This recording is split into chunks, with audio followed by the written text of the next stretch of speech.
Hello friends, इस video का हम लोग का टॉपिक है ऑर्गेनाइजेशन ऑफ नर्वस सिस्टम। तो चलिए हम लोग आज का वीडियो अपना स्टार्ट करते हैं। ये देखिए हमारे पास ये ह्यूमन का डायग्राम है, जैसा कि आप इसके पहले वाले वीडियो में भी इसे देख ही चुके हैं। तो ये सेम है। इसका देखिए यहाँ पे एक ब्रेन है और ये ब्रेन जो है यहाँ पे स्पाइनल कॉर्ड से जुड़ा हुआ है। ये देखिए यहाँ का इनका स्पाइनल कॉर्ड है। तो देखिए जो नर्वस सिस्टम है दो पार्ट में डिवाइडेड है। तो इसको समझने के लिए आइए हम आपको एक ट्रिक दिखाते हैं। ये देखिए ये जो ह्यूमन है इसको हम लोग यहाँ से बीच में से कट कर लेते हैं। अब सेंटर में देखिए ये ब्रेन इस लाइन से टच हो रहा है और ये जो स्पाइनल कॉर्ड है ये इस लाइन से टच हो रहा है। तो इसे हम लोग सेंट्रल नर्वस सिस्टम बोलेंगे। ये ब्रेन और ये स्पाइनल कॉर्ड ये जो है सेंट्रल नर्वस सिस्टम होगा। और सेंट्रल नर्वस सिस्टम का क्या काम है? ये जो है सेंसरी इंफॉर्मेशन को प्रोसेस करता है और उसके बाद आउटपुट कमांड सेंड करता है।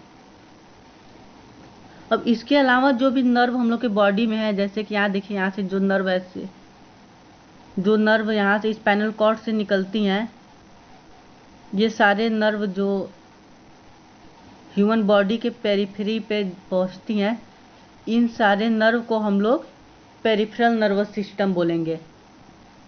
ब्रेन और स्पाइनल कॉर्ड को छोड़कर जितने भी नर्व हमारे बॉडी में है वो सारे जो है पेरिफेरल नर्वस सिस्टम के पार्ट हैं। तो आइए हम चलते हैं, इधर देखते हैं। ये देखिए ये जो नर्वस सिस्टम है ये दो पार्ट में डिवाइडेड है, central nervous system and peripheral nervous system. Central nervous system में जैसा कि हम आपको बता चुके हैं ब्रेन और स्पाइनल कॉर्ड आता है। ब्रेन और स्पाइनल कॉर्ड का फंक्शन भी हम आपको बता चुके हैं। ये जो सेंसरी इंफॉर्मेशन है उसे एनालाइज करता है और उसके बाद उसके लिए रिस्पॉन्ड प्रोड्यूस करता है। अब देखिए हम लोग ये पेरिफेरल वाले की बात करेंगे। पेरिफेरल नर्वस सिस्टम जो है ये फर्दर टू पार्ट्स में डिवाइडेड है। तो आइए हम इसे समझते हैं। ये सब जो नर्व जा रही हैं पेरिफेरल नर्वस सिस्टम में, ये सारी जो पेरिफेरल नर्वस सिस्टम के नर्व हैं ये दो तरह से काम करते हैं। पहला कि ये मान लीजिए आपके हैंड पे कोई अगर सेंसेशन आता है तो उस सेंसेशन को ये यहाँ से लेकर ब्रेन तक पहुँचाती हैं, मतलब कि सेंट्रल नर्वस सिस्टम तक पहुँचाती हैं। और ये जो पार्ट है, ये जो नर्व जा रहा है, इसे हम बोलेंगे सेंसरी पाथवे। और जब ये ब्रेन तक पहुंच गया होगा और यहाँ से जब ब्रेन एनालाइज कर लेगा और उसके बाद जब रिस्पांस प्रोड्यूस हो जाएगा यहाँ पे, तो जो नर्व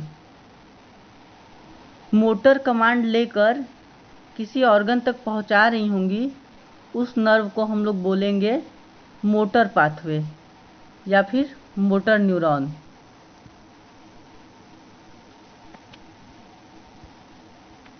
तो देखिए यहाँ पे अब हम इसे यहाँ पे देखते हैं। पेरिफेरल नर्वस सिस्टम जो है ये टू पार्ट्स में डिवाइडेड है, sensory pathway and motor pathway. जो नर्व ब्रेन तक सेंसरी इंफॉर्मेशन ले जाती हैं उसे हम लोग सेंसरी पाथवे या सेंसरी नर्व बोलते हैं। और जो नर्व ब्रेन से मोटर कमांड लेकर आती हैं किसी ऑर्गन्स तक उसे हम लोग मोटर पाथवे या फिर मोटर न्यूरॉन बोलते हैं। अब देखिए मोटर न्यूरॉन जो है फर्दर टू पार्ट्स में डिवाइडेड है, somatic nervous system and autonomic nervous system.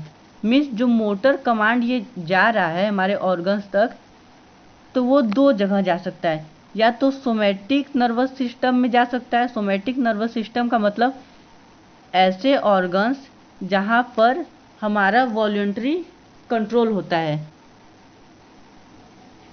तो ऐसे ऑर्गन जहाँ पे हमारा वॉलंटरी कंट्रोल होता है, जिसे हम कंट्रोल कर सकते हैं, जैसे हम अपने हैंड्स को मूव कर सकते हैं, अपने हेड को दोनों साइड मूव करवा सकते हैं, पैरों से हम चल सकते हैं। ये सब जो कमांड जाता है, जैसे कि चलने के लिए, बोलने के लिए, हंसने के लिए, डांस करने के लिए, ये सब जो कमांड है ये सब सोमैटिक नर्व लेकर जाती हैं और इसे हम लोग सोमैटिक नर्व सिस्टम बोलते हैं। और जो नर्व ऐसे ऑर्गन्स पर कमांड लेकर जाती हैं जहां की आपका कंट्रोल नहीं होता है, आपका वॉलंटरी कंट्रोल नहीं होता है, मतलब कि वो ऑटोमेटिक होता है।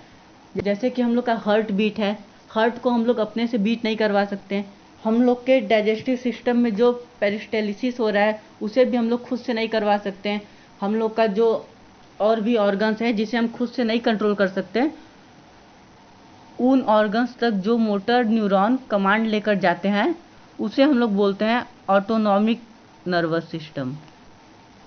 अब देखिए, ऑटोनॉमिक नर्वस सिस्टम जो है फर्दर 2 पार्ट्स में डिवाइडेड है, sympathetic division and parasympathetic division. जैसा कि हम आपको जो भी थोड़ा डिफिकल्ट चीज़ें होते हैं उससे हम आपको एग्जाम्पल के जरिए समझाते हैं, तो चलिए हम इसमें भी अपना एक एग्जाम्पल घुसा ही देते हैं।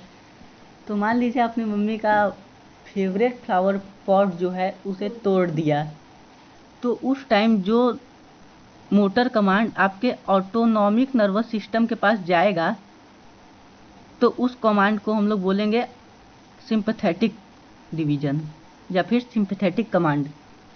और जब आपका ये सिंपैथेटिक कमांड जो है आपके ऑटोनॉमिक नर्वस सिस्टम के पास जाएगा तो हो सकता है कि आपकी जो धड़कनें हैं दिल की वो तेज़ हो जाए, आपका रेस्पिरेटरी सिस्टम जो है तेज़ तेज़ चलने लगे। तो आप समझ पा रहे हैं ना कि डर का माहौल जब बनेगा तो उस टाइम आपका जो है सिंपैथेटिक डिवीजन या फिर सिंपैथेटिक नर्वस सिस्टम जो है आपका वो एक्टिवेट हो जाएगा। और ये सेकंड वाला जो है पैरासिम्पैथेटिक डिवीजन, इसका भी एक एग्जांपल ले लेते हैं। तो देखिए, आप जैसे कि अभी वीडियो देख रहे हैं, आपका जो बॉडी का कंडीशन है वो एकदम नॉर्मल है, आपका जो हार्ट बीट है नॉर्मल 72 बीट कर रहा है, आपका जो बीपी है वो एकदम नॉर्मल कंडीशन में है।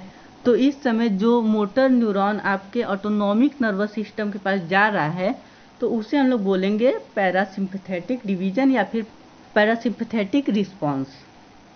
सो आई होप कि आप ये ऑर्गेनाइजेशन ऑफ नर्वस सिस्टम समझ ही गए होंगे।